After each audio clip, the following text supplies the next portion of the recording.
continental budget carriers. Ivor Bennett reports. It's become a familiar sight at European airports. Queues of passengers left stranded as industrial action kicks in. This time it's Air France KLM. Over 50% of flights cancelled on the first day of a week-long walkout by pilots. On behalf of the whole company, I'd like to apologise to our clients. This strike penalises all our travellers. The pilots are protesting against plans to cut costs. The company wants to transfer jobs to its budget carrier Transavia in a bid to keep up with competition. With just 40% of flights guaranteed on Tuesday, the company is losing money fast. The CEO predicting losses of up to €15 million a day. The strike will cause some short-term pain. There'll be cost in it one way or the other, and they'll take a hit from that. But they will reason that they'll see some benefit on the other side in terms of lower costs. The rise of budget airlines like Ryanair have forced network carriers to rethink fast. Both Air France and Germany's Lufthansa recently issuing profit warnings. Both are now racing to expand their own low-cost services. The German carrier even considering budget long haul.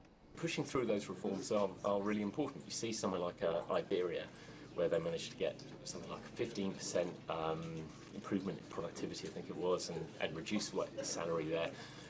Now that's made growth an option for Iberia in quite difficult circumstances. For Air France and Lufthansa, though, it could prove more difficult, with powerful unions blocking the way.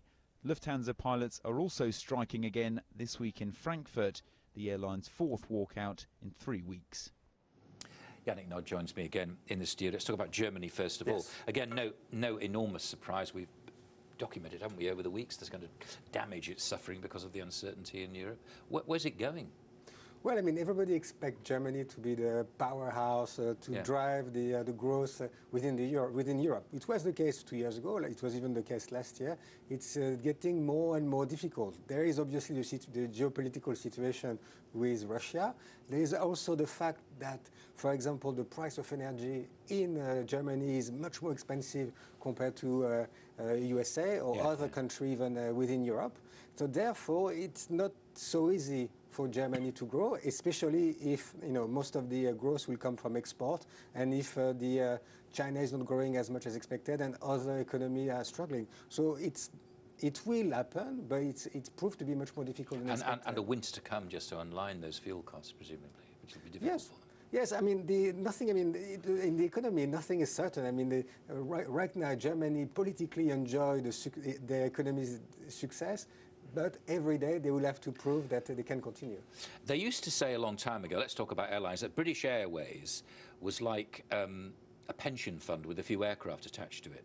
And that, unfortunately, is the way, isn't it, of Lufthansa and presumably Air France. These are big, old companies having to fly unprofitable routes. Shouldn't come as a surprise that they're getting challenged from budget airlines, should it?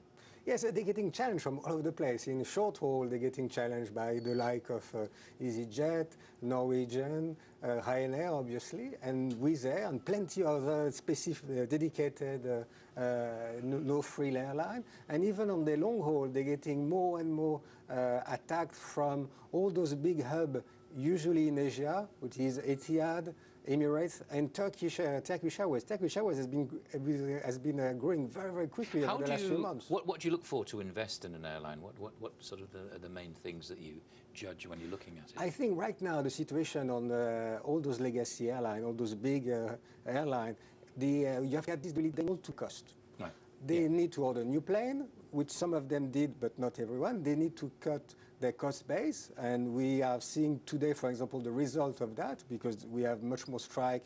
We have many strikes. I mean, I think we had 6 strikes in Lufthansa this year. The strike in Air France could last until the 22nd of September. So, I mean, things are really dire.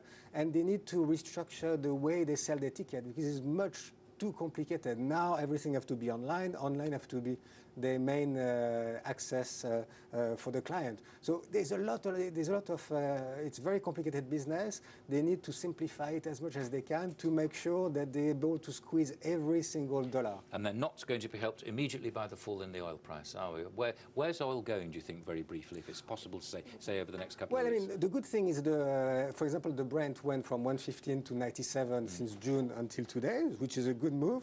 The problem is that their costs are, they are euro-based airline, and therefore in euro, because the euro have been going down so much compared to the dollar, I think the oil is down only 11% since June. So they have been helped, but not that much. And anyway, a lot of those companies have a lot of hedging policy as well. Thanks very much. Thank you. Business-wise, you're up to date. I'm Michael Wilson in London, and you've been watching the Global Business Report from Arise News.